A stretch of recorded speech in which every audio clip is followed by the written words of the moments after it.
Bonjour, je suis ravi de vous retrouver pour notre quatrième et dernier épisode consacré au désherbage mécanique ou alternatif de la pomme de terre. Avant de parler de notre quatrième intervention, je vous propose de retrouver Pierre pour faire un bilan suite au dernier passage. Pierre, que penses-tu de ta dernière intervention?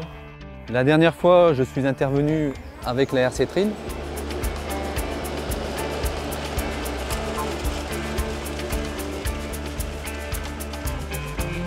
Deux jours plus tard, j'ai passé le butoir pour recouvrir donc à nouveau la butte.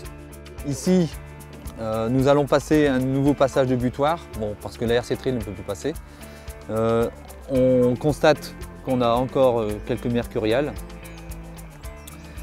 des renoués liserons, et également donc ici à nouveau une mercuriale qui est levée tout récemment. Et donc on va essayer de les recouvrir une dernière fois. Et après, bon, la végétation va permettre de recouvrir, d'empêcher les mauvaises herbes de pousser en fait. Voilà.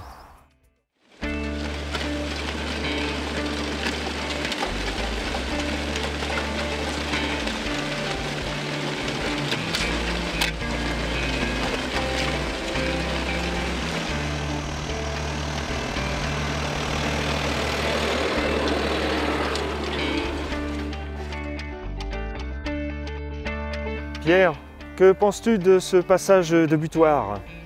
Cette fois-ci, on a visé deux objectifs. Le premier, c'était de refaire la butte. Et c'est pour ça ici qu'on a équipé le butoir de tôle formeuse pour maintenir un peu mieux la butte, mieux la former et ainsi éviter par la suite les vertes, les pommes de terre vertes. Les pommes de terre vertes, d'accord. Et bien sûr, le nouveau passage sert aussi de désherbage. Ouais. Et on va pouvoir constater qu'on a eu une efficacité sur les petites mauvaises herbes qui sont à nouveau levées. Par contre, c'est bien sûr pour les herbes qui étaient passées à travers les voies précédentes, c'est pas une solution de rattrapage. Donc ça veut dire qu'il faudrait éventuellement avoir un butoir équipé de hercétrie qui travaille le flanc de butte au dernier passage. Ce qu'on trouve également chez d'autres fabricants. Ouais.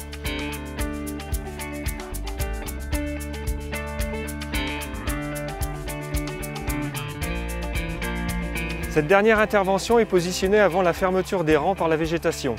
Il s'agira de la dernière intervention car la végétation va couvrir rapidement le sol et les adventices ne pourront plus se développer. Pour ce dernier passage, je vous conseille de retirer les deux dents extérieures du dial afin de ne pas endommager le système racinaire.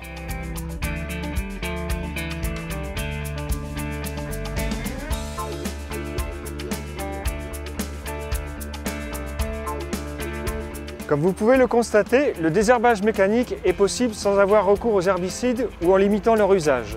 Cette méthode de désherbage sera d'autant plus efficace que le printemps sera sec. Retrouvez-moi prochainement dans un documentaire complet dédié au désherbage mécanique et alternatif de la pomme de terre. Vous y apprendrez comment conduire techniquement et précisément votre itinéraire de désherbage. N'hésitez pas à introduire le désherbage mécanique ou alternatif dans votre stratégie de désherbage. Nous sommes là pour vous accompagner. Merci de nous avoir suivis, à bientôt!